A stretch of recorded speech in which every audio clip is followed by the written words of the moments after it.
Welcome back, Lunicorns, from my Corona cave. Once again, the reason I'm doing this is taking advantage of the fact that I'm stuck at home, and something I wanted to do for a very long time is provide you with some business insight into the different stages of how to start a business. So this video is all about the business model, the business case. Now, this is the fourth stage in my 8 steps towards creating your own business.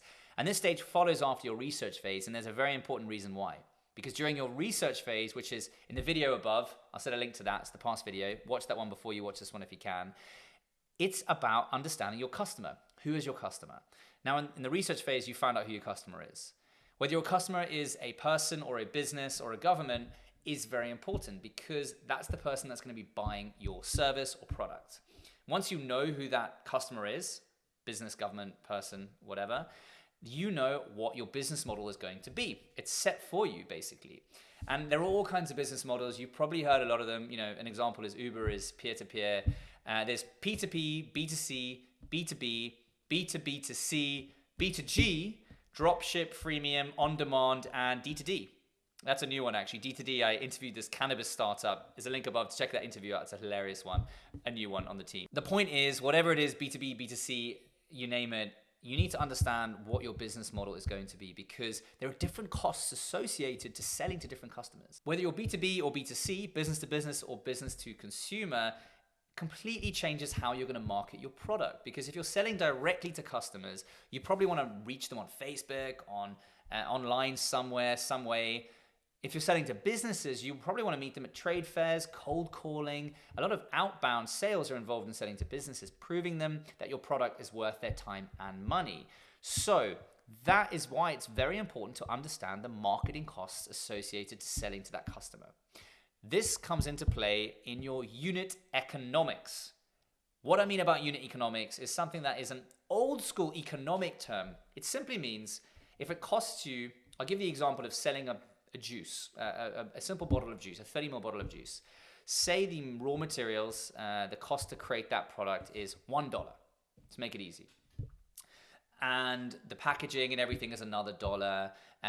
The actual time spent on your side to market that product is another $1. So there's a $3 unit economic cost to that product. Now, if you sell that product for $3, you're breaking even. If you sell it for $2, you're going to be losing $1 per item. So if you sell it for $5, there's a $2 margin on that product. So that's how you work out your unit economic costs. If you're selling to a business and you're selling a software, it's a lot harder to work out, because you're going to be spending maybe years, months, however long developing that product, right, without selling it.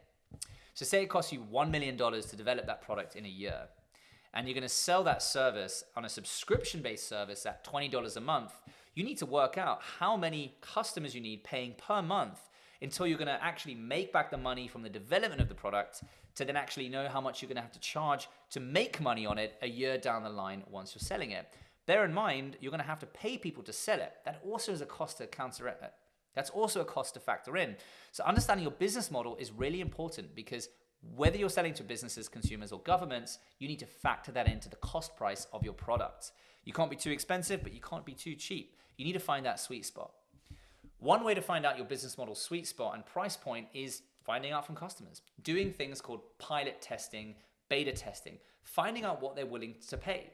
And a good way to do that is actually looking at your competitors or other services that exist and seeing what the right price sensitivity is.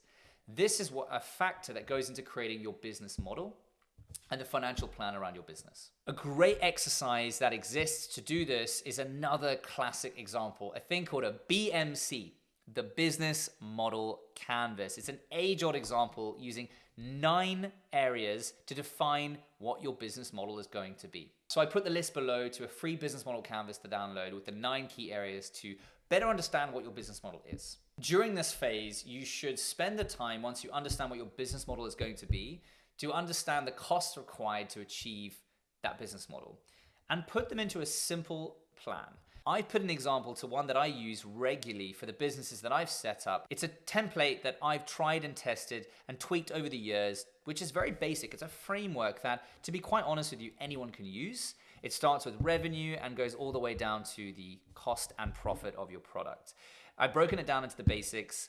I'm going to give an example both for a business to customer, B2B, model and a B2B model, a business-to-business model. There's one point that I want to make. A lot of early founders get a bit bogged down in the details of creating a business plan. There are a lot of great templates that exist out there, but there are equally as many bad examples. Don't think you need to create the Mona Lisa of business plans.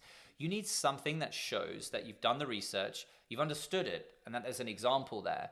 You've understood that there's a business model behind it. You've understood that it's a tried and tested business model. Whether it's a new business model you're inventing, for example, Airbnb created a new business model, which was P2P, peer-to-peer. They were the platform in between, person to person. It was simple. It's a beautiful business model, and they created it. Most likely, you're not recreating or inventing a new business model.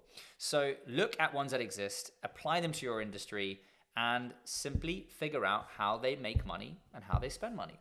And hopefully, there'll be a margin in there for you. Bear in mind, you're looking for a margin. A lot of businesses in the early days don't focus on being profitable. And I'm not saying making money in total. You're going to lose money for a long time, hopefully not too long. But you should try and still be making money. Be honest with yourself. One thing, and I know we're at phase 4 now, so you've probably spent a bit of time, hopefully a lot of time. It might be days, weeks, months, years even at this point in your business growth, early phase business growth, and you realize that there's no business model to this. Now, be honest with yourself. Don't go down a rabbit hole. Look at other business models, see if they apply to this industry. If not, be honest with yourself. Like I said in phase 2, it's about action and consideration. And that also goes as far as considering that you might not actually be onto something great. I hope you are. If you have any questions, hit us in the comments below or hit me up privately and I'd be more than happy to review, evaluate, if I can, your business model and plan. If you've enjoyed this video, hit the subscribe button and you'll never miss our weekly business insights. That's it from this episode and finding the right business model and business case for you. I'll see you in the next video.